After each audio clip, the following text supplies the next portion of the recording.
Hi there, I'm Wendy McCallum, burnout and balance coach and wellness expert, and you're listening to Bite Size Balance, where everyday extraordinary women share their stories, expertise, and wisdom, all in the name of lifting each other up and creating a better life by design. Whether it's wellness, career, relationships, food, mindfulness, hormones, or parenting, we talk about all things women's balance. If your life looks great on paper, but it still feels like something's missing, you're in the right place. Welcome to Bite Size Balance.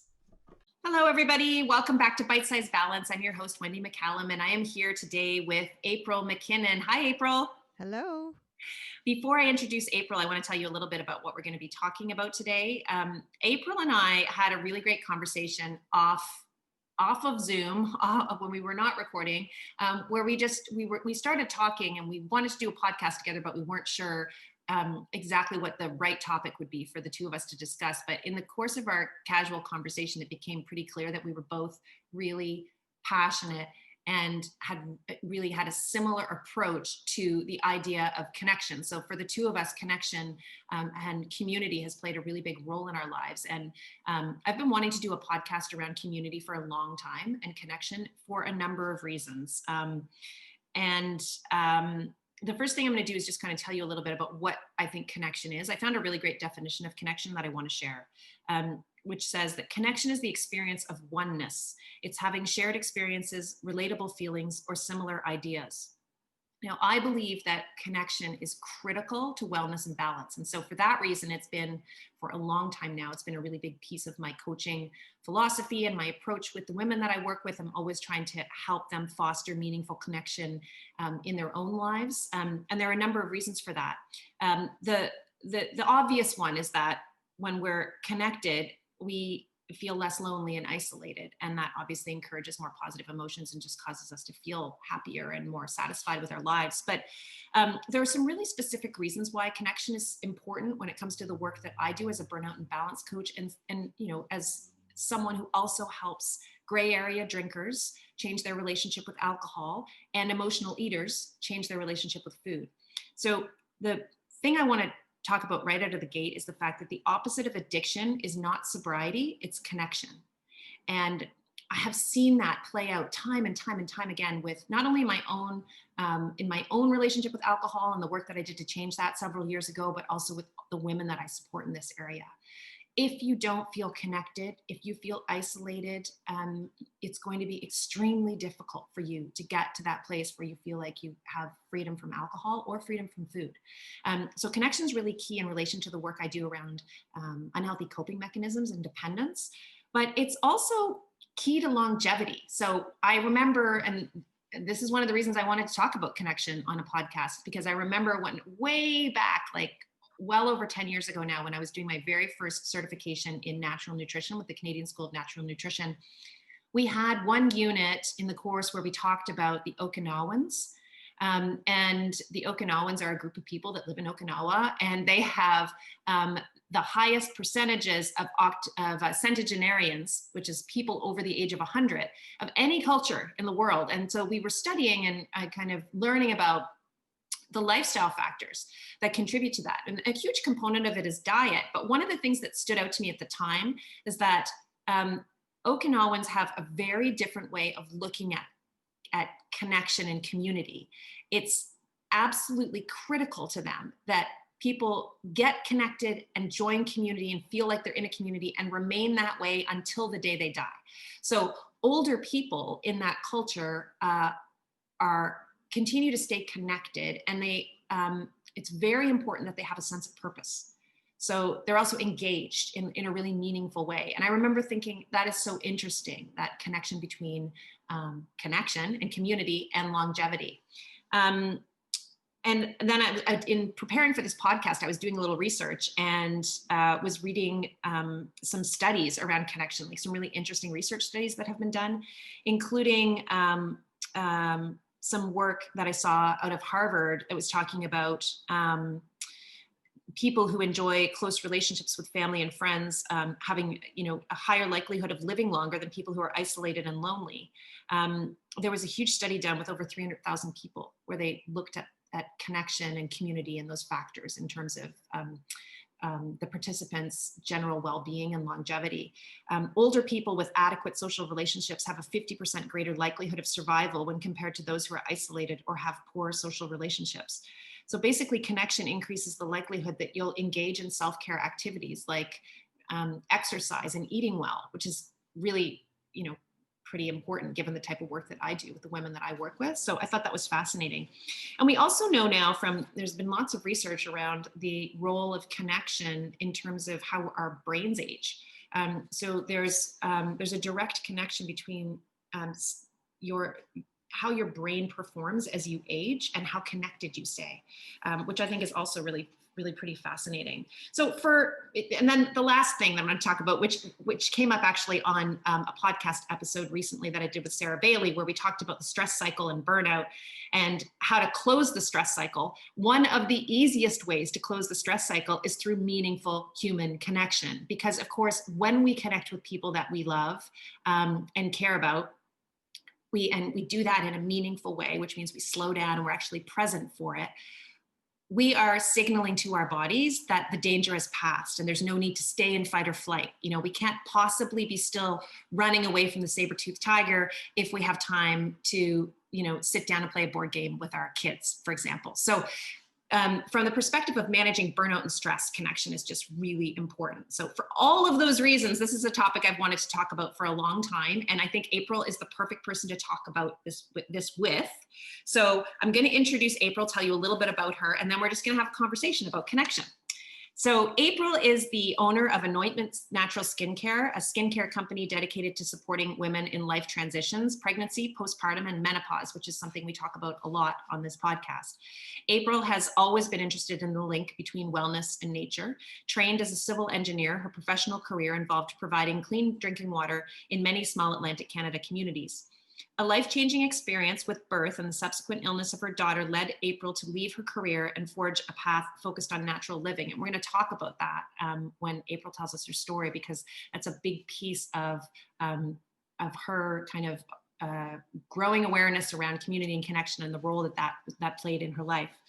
Confronted with a lack of community as a new mother, April builds community through business opportunities, most recently as the host of Ripple Effect, a podcast dedicated to sharing stories of pivotal change in women's lives and information relating to health and wellness. April lives in Sackville, New Brunswick, and is a runner, a yogi, a member of the Wallace McCain Institute's an entrepreneurship leadership program, and shares her life with her husband, 3 children, and many pets. Welcome again, April. Thank you. That was a long intro today. Sorry. No, but it's not usually that long, but I think you and I are just going to chat. And so I wanted to set it up with a little bit of I always like to back things up with a little bit of research and science. So thanks for bearing with me through that. I'm so glad you're here today. This will be fun. I'm really looking forward to this. Yeah, I think it's going to be a great conversation. So can you start, April, by telling us your story in terms of, what really was the turning point for you in terms of starting to really think about the role that community and connection played in your own life? Yeah, so that line in my bio about the life-changing experience with my first baby, becoming a mother, I am by nature a retrospective thinker, and so a lot of my aha moments tend to come many moons after events have happened. But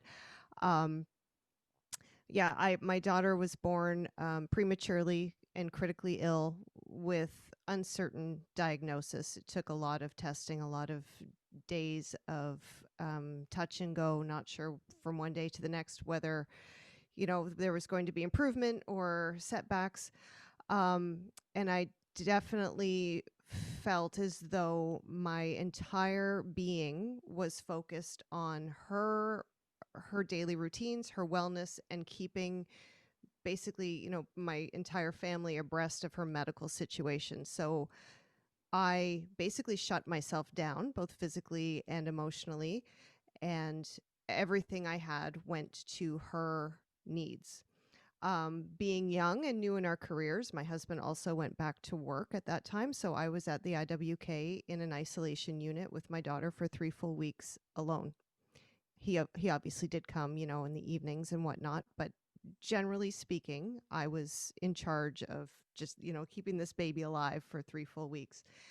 And retrospectively, it was um, basically the moment that if you could imagine sort of emerging from a chrysalis or, rebuilding a person from the ground up, with everything that I was before that moment and everything that I became after were two completely different things. My career changed, my priorities changed, everything about me completely changed. I never ever wanted any woman to experience what I had experienced in that moment of being just emotionally shut down and having no one to turn to for support whatsoever. Um, and so I really started to think about connection in terms of survival mechanism. How do I make sure this never happens to me again? And how did I miss it for all those years? How did I get to be, I was just about to turn 27 at that time when I had my baby. How did I get to be 27 years old and have no idea that emotional connection was something that is needed or that is desired or that is important or should be prioritized? Um, so that is how I started to look at building community around myself to shore myself up, to make sure that I was never sort of left alone like that again. My career path changed. I started a natural parenting business. The other thing that came out of being in the NICU for that long and watching, double bagged garbage go out every single day was a very renewed sense of environmental activism, um, which had always been, relatively important to me anyway, just because of my career. I worked in water treatment, and just that was part of what I did, environmental work. But yeah, I really wanted to live a little bit more naturally. I wanted to, yeah, I just wanted to know that other women would never have to experience this in the way that I did. And I also wanted something that I never knew existed in the world before. Right. And when we were talking before we started recording, you told me that there was a nurse that played a role in that, and I thought that was really interesting because sometimes it takes somebody else. Yeah. See, I talk about this all the time, the idea of like the forest from the trees. Like my clients are in the trees every day, all day, dealing with the struggles that they have, and I'm kind of the objective person who they talk to once a week, who can kind of give them the big picture and see that. And I think sometimes we need that, and it sounds like that nurse kind of played that role for you. Yeah, so I was actually really proud of myself at that time of how I was negotiating this situation. Every day I would call my parents and give them updates, and I would call my in laws and give them updates, and family friends and whoever, this is how my daughter's doing today. No one ever asked about me that I can recall. Maybe they did, and I've blocked it, but I very distinctly remember it being very business-like case. Here are the medical details. Um, and not much else. But yes, on this one particular day, I happened to walk in to the NICU, and my daughter was she was being tested for multiple sclerosis on this day, and they were doing a spinal tap. And it was a very shocking image to walk into, and I think that someone neglected to maybe block the door. I was not supposed to be allowed to enter. And when I saw the needle in the doctor's hands, I literally crumpled to the floor. My knees buckled. I remember just being a pile on the floor, and the nurses who were assisting the doctor left their posts. One got under each shoulder and kind of walked me out of the room to the social worker's office. And I just remember sitting on it was almost like a park bench inside the office. And she sat next to me, and she just looked at me and said, "Why are you here alone? Isn't there someone you can call?" And it didn't occur to me until that point that maybe I shouldn't be alone in this instance. And so, yeah, that was the day that I really emerged as a brand new human being. Yeah. And Yeah. it's so interesting because we were talking about this earlier, and I was saying how your experience is totally different from mine, but at the same time I can see all of these parallels and similarities in terms of when I kind of got to that point where I recognized, like, you can't be alone. It's just not good for you to be alone, and we don't do very well when we're all alone. And you had your career in engineering, I had my previous career in law, and I worked my way through that. We were talking about how busy both of those careers are. They're very similar in that it's Yeah. all about, billing hours and Yeah. productivity and all of that, which of course, when things are going well, that works okay for us. We can do that, right? But I had um, I had my own kind of health and wellness troubles, I guess, in the last few years I was practicing law. We started trying to have a family. We had difficulty getting pregnant at first, which was on its in itself was pretty lonely and isolating because it seemed like everyone else around me was getting Yeah. pregnant at the drop of Yes. a hat, and that infertility can be a very isolating and lonely place for women to be. And then we did get pregnant, and I had my first pregnancy loss, my first miscarriage, and over the course of my kind of attempts to have kids, I actually ended up I had 5 pregnancies and one of them succeeded, and I had 4 losses. So those losses, especially that first one, there are two that stick out in my mind, but the first one was just unbelievably lonely. I've never felt that isolated. And of course, my husband was also going through the loss, but it really felt like it was mine. I've talked to lots of women since then about this, and I know that that's a really common feeling. Yeah. But I felt really, really isolated in that as well. And I did a lot of medical stuff on my own. I remember taking a cab to the hospital by myself when I was just in agony. So I'd had another loss, and I thought that it had been that it kind of like gone through it had, you know I don't know what the word is for it, but like it was over. But I ended up in excruciating pain one morning, and had to get in a cab by myself to go to the hospital because we already had our 2 children at this point. We were trying to have a third child, and I went to the hospital by myself. And when I got there, they said, "Oh, yeah, you haven't actually passed this pregnancy yet.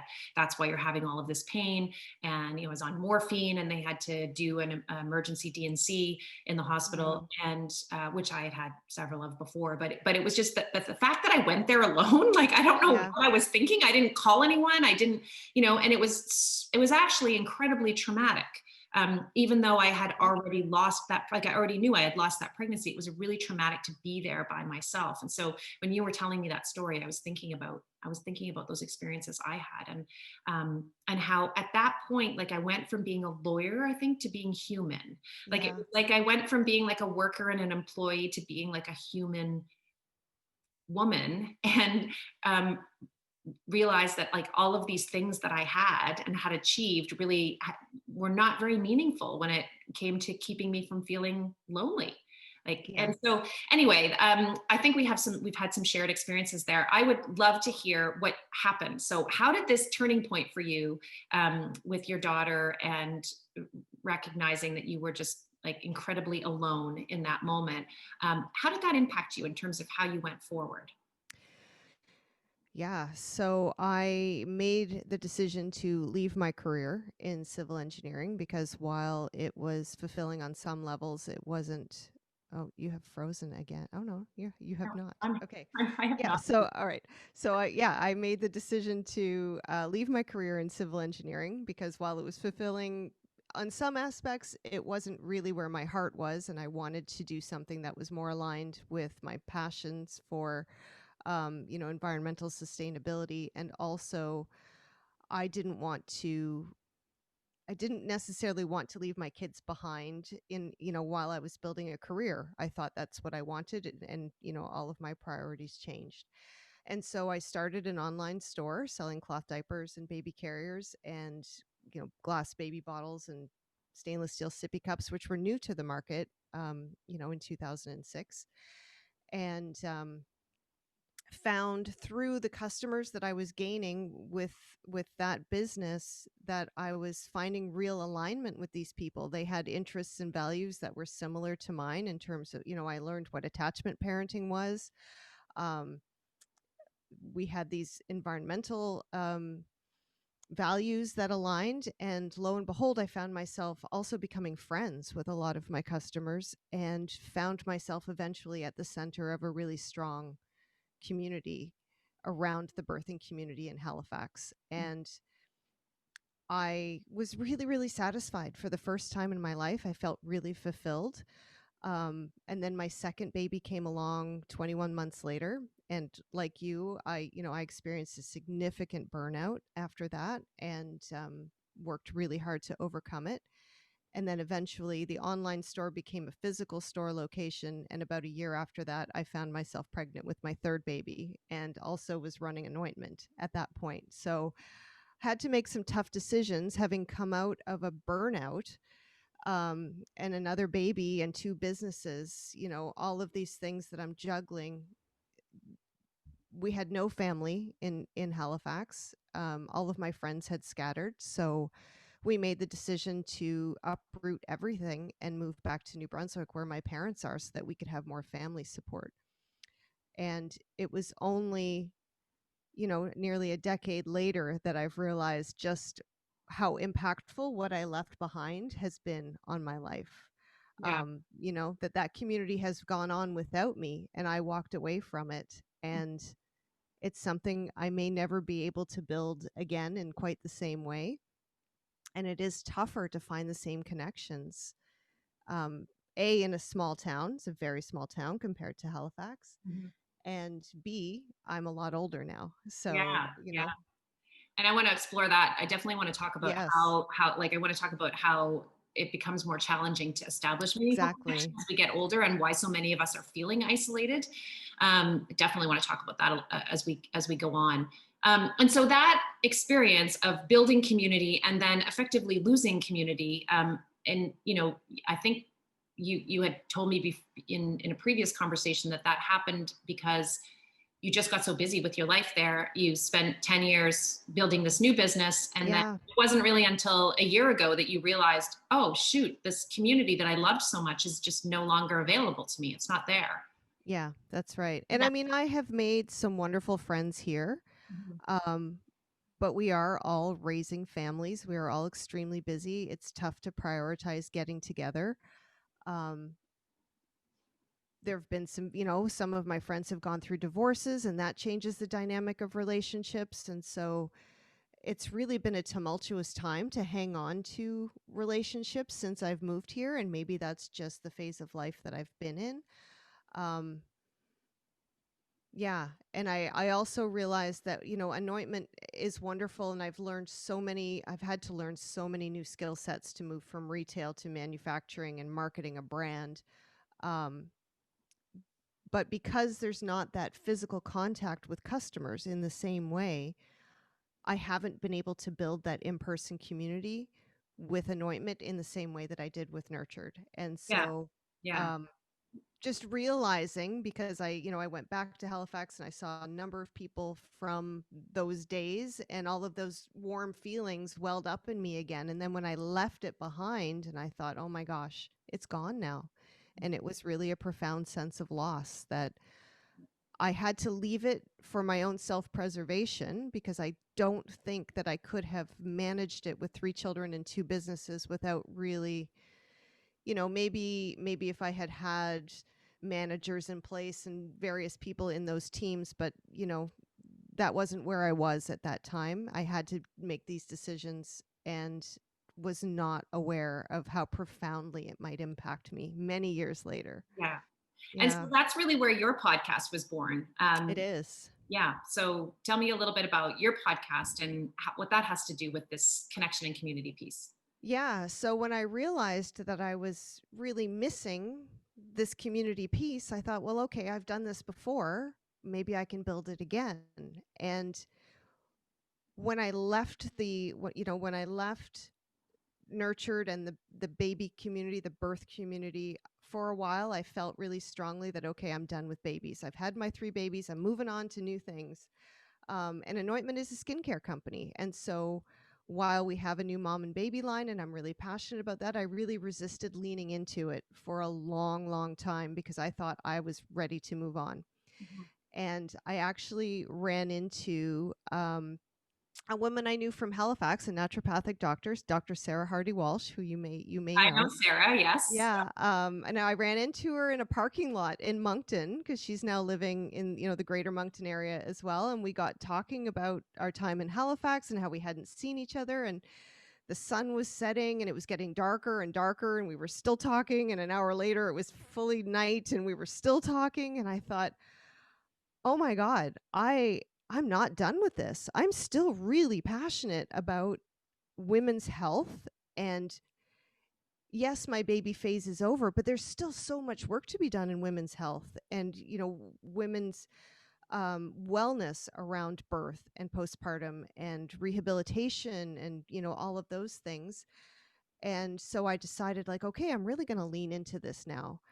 And this is my direction going forward. I am not a person who is interested in creating 7-step skincare regimes for your face or anti-aging or whatever. That's not where my passion lies. And so once I kind of doubled down on that for my company, and I realized, well, there's a huge education component to that as well, because the information is still not reaching women. There's all of these pelvic floor physiotherapists. There's all, websites and books and podcasts. And I still talk to women all the time who say that, I had no idea. I wish I'd known that 10 years ago. And I'd been hearing that for years when I've been out at trade shows and whatnot. But yeah, it dawned on me that, okay, here's an opportunity to rebuild this community from the ground up and rebuild these connections that I'm missing so profoundly. Yeah, I think that's so wonderful that you're doing that. And it's also interesting to just parallel that with what I've done when I left. I left law. I moved back to Nova Scotia from Alberta, which is where I was practicing. Yeah. My kids were 4 at the time. I spent a year home with them, which in many ways was just really marvelous and amazing and everything that I had been missing for the first 4 years of their life. But a big adjustment for me to go from having like a crazy busy life and brain really to still a busy life, obviously. 2 kids 7 months apart is busy, but my brain wasn't engaged in the same way. And I also was very disconnected because I'd left my whole support Yeah. work and community, and moved back. And my best friend, in Alberta, I've got 2 best buddies, and neither one of them lives here. So Yeah. I left the Calgary BFF and moved back here, and felt very, very isolated with my kids. And that was the beginning of me recognizing that connection is not something that just naturally happens. It's actually something you need to work at. Yeah. And I did that, which we're going to talk about in a second. I did that in relation to my kids circles and building some relationships with moms and help trying to foster and encourage my kids to create relationships.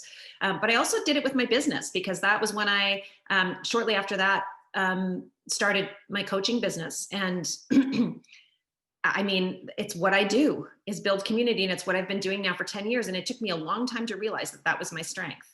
Yeah. I was just doing it, and not really giving it any real value. But the value that it's had for me professionally is incredible. But even more importantly, the value that it's given to me on a personal level is really amazing. And again, I kind of took it for granted for a while there. But during COVID, COVID was a big wake up call for a lot of us. And during COVID, Yes. I was like, I'm missing my people, because I've been running retreats and have a community of women who I see through a variety of things and have been connected with now for years. And so that's one of the reasons why I started my podcast, because I wanted to continue fostering that community, and I wanted to grow that community even bigger. So it's just so fascinating to me that you and I have these very similar Yeah. similar paths going on. But Yeah. let's talk about connection as we age, because my experience when my kids were little was that it was actually pretty easy for me to make connections when I moved back here. Once I put a little bit of work into it and started going to, whatever, play dates and joining mom toddler groups and that kind of thing, I started meeting women, and developed a network of friends fairly quickly through that.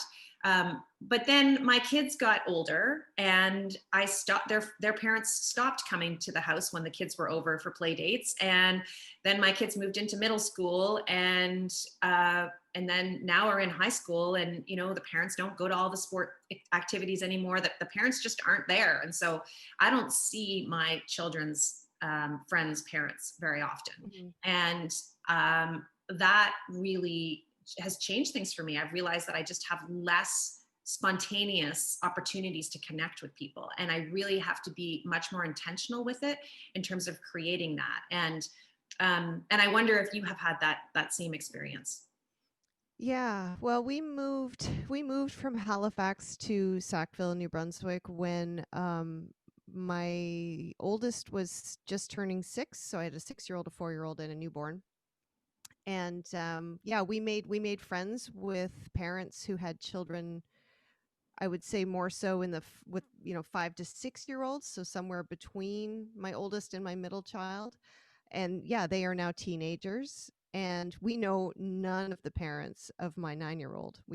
It just was never part of our circle. I have, I made some friends. Actually, all of the friends that I have made more or less in the last 5 years are women who are childless by choice. So they're just in a very different place in their lives. And it's a really nice, fresh perspective to have. Um, but I also really put all of my social eggs in one basket with the group that I run with, which was literally 3 people that I run with. And as soon as lockdowns happened, that was no longer possible. And I've really felt it in the last 9 months that, I'm now running alone, which is wonderful. I get to solve all of my problems and, be alone with my thoughts. But I also really profoundly miss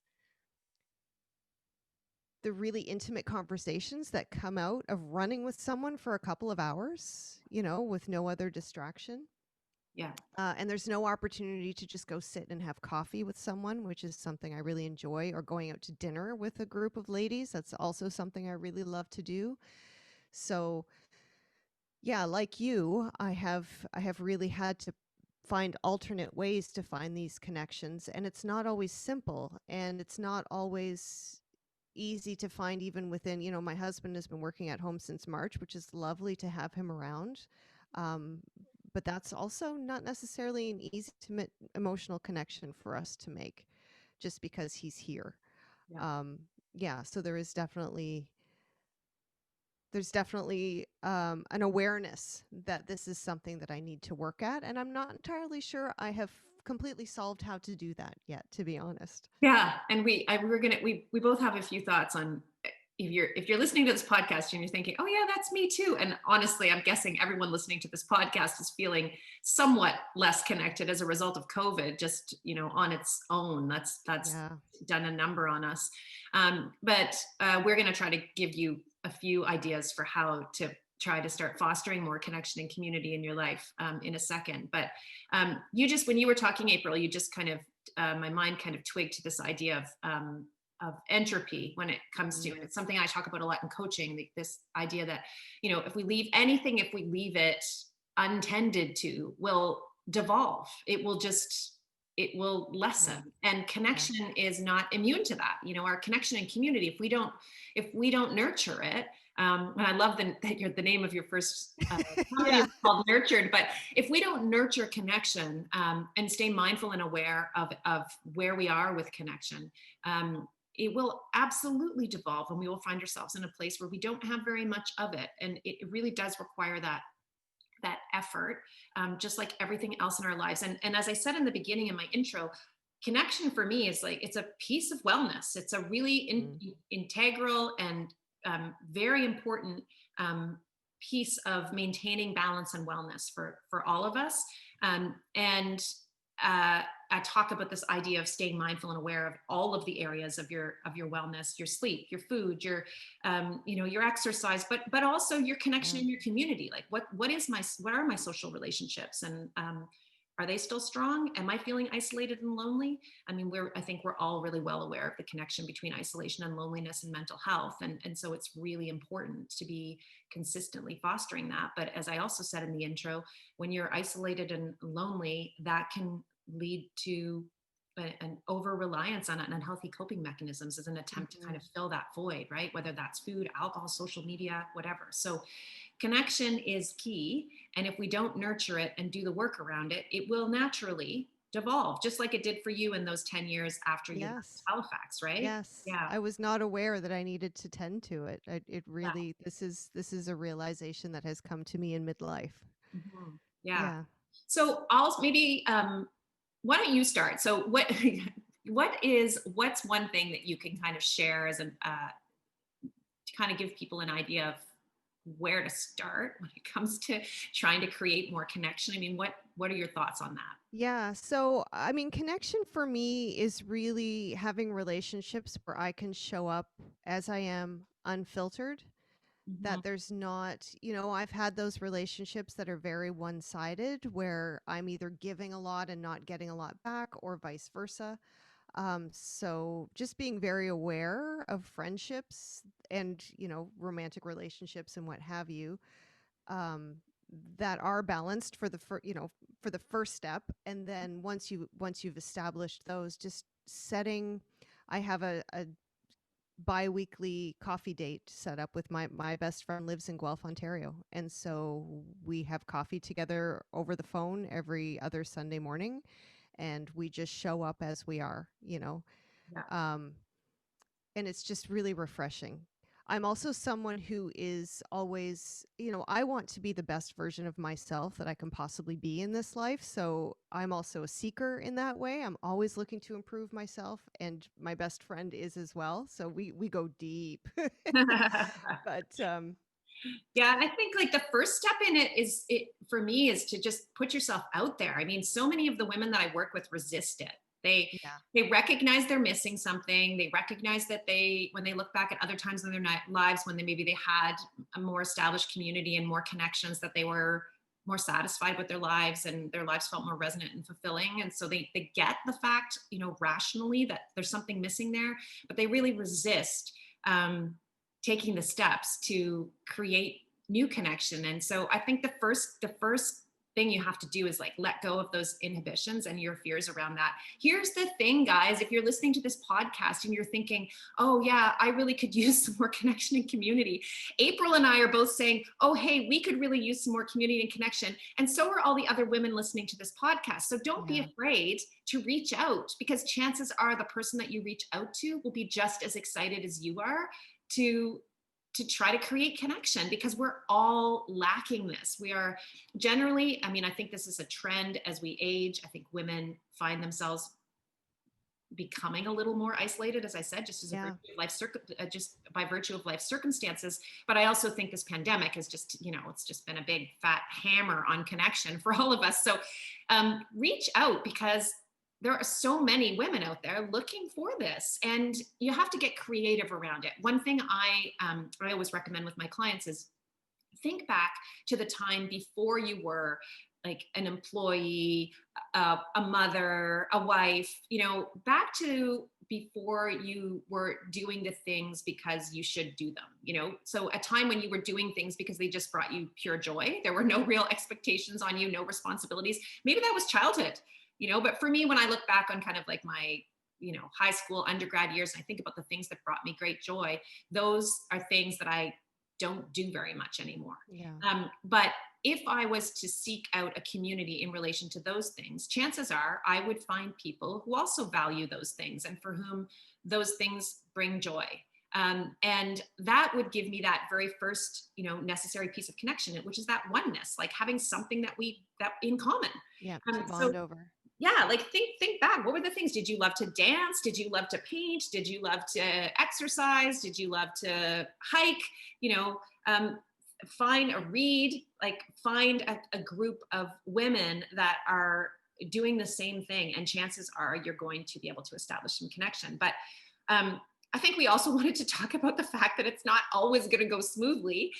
Sometimes you're going to meet people and you're just not going to feel that spark or that connection. And we had been kind of mulling together like over this idea of like, why is it that sometimes you meet people and it just feels like an instant connection and a spark, and then you meet other women and it doesn't feel that way at all. It feels really strained and forced. um, and I was going to share a story of I don't know if she's going to be listening to this podcast. Erin, if you're listening, you know who you are. But I had this experience a few years ago when I was doing the coaching certification through the Coaches Training Institute, where I was going to these courses in Toronto and Montreal. I had to do 5 weekends, really intense 3 days of like pretty intimate coaching training. And the groups were usually like somewhere between kind of 25 and 40 people maybe. And I showed up for one in Toronto, and this woman came over to me. I'd never seen her before. She came over to me and she said something like, oh, hi. She introduced herself. I'm Erin. And she said, I don't know why, but I just feel like you and we're meant to be friends. And I, at the time, was like totally taken aback by it. I thought, wow, like, first of all, like, that takes some, that takes some courage to just walk over to a total stranger and say that. And then, part of me was kind of like, is she strange? Like, who is this person? But over the course of the weekend, I got to know her really well. And we started talking together, and we spent our lunch breaks chatting. And we just had this instant connection. It felt like we were kindred spirits, in the words of Anne of Green Gables. And by the end of the weekend, she had actually offered to have me come and stay with her the next time I came to Toronto for the next segment of this coach training course. And it felt really awkward to do that because I felt like I hardly knew her, but I did end up going, and I stayed at her house. And in the course of that weekend, we just became even closer. Like, so it's strange how you can meet these people just out of the blue and have that kind of level of connection develop. But here's the thing: if I hadn't been open to that, if I had just shut that down and thought, this chick's nuts, I never would have met this really special person who, I think is the type of person who, when we see each other again after COVID, and we get the opportunity to be together again, it's going to be like we just saw each other. It's just a really easy connection and friendship. So that does happen sometimes. I just want to throw that out there. I did not believe that could happen anymore at the age of, whatever I was at the time, 45 or 46, but it does happen sometimes. But I think a lot of the time it's actually work. And it's like when you were dating and, before you met your partner, Yeah. and you were just like figuring out like, what is it I'm looking for in a relationship? And when the relationship ended, you'd say, okay, well, I definitely don't want that in my next relationship. And you would just kind of like narrow down until you got to that, set of things that you knew were kind of non-negotiables and somebody that you were going to really invest yourself in. And I think the same thing goes with establishing connection as women. Yeah, agreed. Yeah. And then the other thing is there are tons of online communities out there. So they do exist. And if you're listening to this podcast and you're missing connection, you're feeling isolated and lonely, look for those communities because they are out there. And, some of them, of course, are through social media. So there are Facebook groups around all kinds of different topics. If you but you go into Facebook and you search, for a topic, you're probably going to find a community or a group that exists around that. And some of them are off of social media and just organized groups, like support groups, for example. So for the women listening to this podcast who are in the process of trying to change their relationship with alcohol, for example, there are loads of amazing support groups out there. And I'm not just talking about AA, I'm talking about all kinds of other groups that are with various like kind of niche specialties. So you can find something that actually fits what it is that matters to you. Well, that was a long tangent I just went on there. Let's come back. We had some points we wanted to talk to, April. You had said to me, you had asked me this question, like, how do you establish connection with someone when there's significant resistance, or the two of you are just like on completely different emotional planes? Yeah, that one is one that I still have not I haven't solved that particular, as I mentioned previously, I'm someone who's always trying to evolve. I really want to find out what is my potential in this life, and not everyone's on that path. Um yeah, so there, I have a couple of relationships that are, very close to me in my life where we're just not on the same page there. Yeah. And yet these are relationships that are very important for me to maintain. Mm-hmm. So that's been sort of a mental hurdle that I've been trying to clear over the last little while, is how do you reconcile those two things when kind of coming at a relationship from opposite spectrums of, Yeah. maybe it's emotional availability or emotional growth or intelligence, or there's all of those words around it. But Yeah, I, that's I would something I spend a lot of time mulling lately. Yeah, I think part of it comes from just like giving yourself like permission and acknowledging the fact that different relationships are going to serve different needs, Yeah. and fill different needs for you. And you're going to have some like those like, pearls, Yeah. of people that you meet over the course of your lifetime who can fill all the roles. And like those are the really special ones. Those are the ones you want to like nurture the hell out of because you don't want to lose them. And then you're going to have relationships with people that, fill certain roles but not others. And I mean, I've certainly had that experience with women who are, women who are important to me now. We're not on the same page about everything. Yeah. And those things might, they might feel like deal breakers when it comes to like that person becoming like my closest confidant and best friend. But at the same time, I can still have a really meaningful conversation with them, and also just have a lot of fun with them. And even though we're not on the same page with everything. Um, so I think you just have to like, you have to just recognize that's the way of life, right? It's just, Yeah. you can't force it. No, you really can't. You Yeah. really can't. Yeah.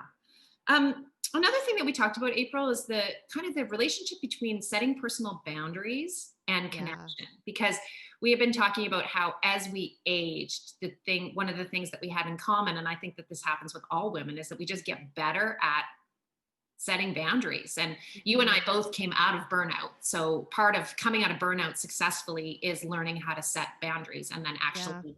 actually respect them and make sure that they stay in place. And so um, I set boundaries as a result of coming out of that career that really kind of took me down. And again, didn't take me down because of the career. It took me down because I let it take me down. So I Yeah. didn't do the work in, I wasn't mindful. I let myself get, um, you know, I just let myself get to where I got to. So I'm not saying that it wasn't my responsibility, but at the same time, I felt very, very strongly it was my responsibility not to let it happen again. And so I had to set Yes. some boundaries around that, Yeah. including boundaries around relationships and how much of myself I was going to give to other people, and how much time I was going to spend doing things that didn't serve me. Right. So, in the process of setting those boundaries in my late 30s and into my 40s, I think what naturally happened from that is that I just had less opportunity. I created less opportunity for connection. Yeah. Um, Similarly, yeah.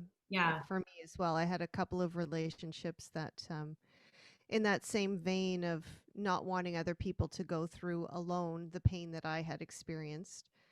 I gave far too much of myself in one particular relationship. And not that it was the cause, excuse me, of a burnout, but it was sort of it was the thing that pushed me over the cliff. Mhm. Um, and that's when I realized I had been giving far too much away for too many years and really had to close down the boundaries. And I had to let a few people go from my life in order to, um, yeah, in order to enforce my own, make sure that I kept my own energy where I needed it. And that in itself, when you're in a small community or you have a small circle, when people exit, there's not a lot of room for anyone else to come back in. So it means that the people that are left, the importance is greater on them now to sort of step up. Yeah. And you have to be careful not to put too many expectations on them as well. So it becomes a very delicate dance Yeah, of you're totally right about that. It does. It does. I definitely, when I think back to um, 3 years ago when I decided to stop drinking alcohol. And I don't want to say like I just decided to stop drinking alcohol and then I stopped. It was a lot of hard work. So I don't want to diminish that. But, in hindsight, when I look back on that now, I can see that that also involved a significant resetting of boundaries for me. Like I had to draw some new boundaries in order to protect the really amazing life that I created for myself that was alcohol free. mhm, And I was not okay with anybody putting that in jeopardy because it was so important to me and I worked really hard for it. And that involved me letting go of some stuff too, some relationships and friendships that just didn't serve me anymore. People who were not particularly supportive of that change. And but also setting boundaries around again, just not overextending myself. like you were saying, like not giving too much of myself to too many people, because that would leave me in a place where I would be more likely to want to escape or numb, which was a large reason why I drank wine. So Yeah. yeah, I think it is really important to recognize that there's a balance with this too, right? There's a balance with connection, and there's such a thing as maybe too much Yeah. connection. But I don't think anybody out there is suffering from too much connection right now. I mean, No, not right now. I really don't. And so that is the reason why we wanted to start this conversation about community and connection. And that's the reason why both of us, have these two podcasts that we're growing, and why we wanted to have this conversation today about it, because it just feels like the timing couldn't be better for a conversation about the female need for connection. And don't get me wrong, males need connection too, but this podcast is for women and your podcast is really for women. And so we really wanted to focus on that today, the need for connection. So hopefully everyone's enjoyed this podcast, and it'll just cause you to start thinking about this and just get aware. Remember, if you don't get aware, you will experience entropy. If you don't, and awareness is often really uncomfortable. I say this all the time. It's like the most uncomfortable thing to realize, oh, damn, I should have been doing something and I wasn't doing it. Or, oh, shoot, I've been doing this thing that's really not very, not very good for me for too long now. And I need to make change. And the awareness phase is really the most uncomfortable and unpleasant part of it. But no positive change comes without awareness. So it's also the beginning of something great. So if you're listening to this and you're thinking, I don't have the level of connection in my life that I used to have, or maybe this is something that I need to nurture and foster, and that might be one of the things I need more of, or that I'm missing. That's great. It's great that you're thinking that way, because now you can actually go out there and get it. Yeah, and it's never too late to do the work.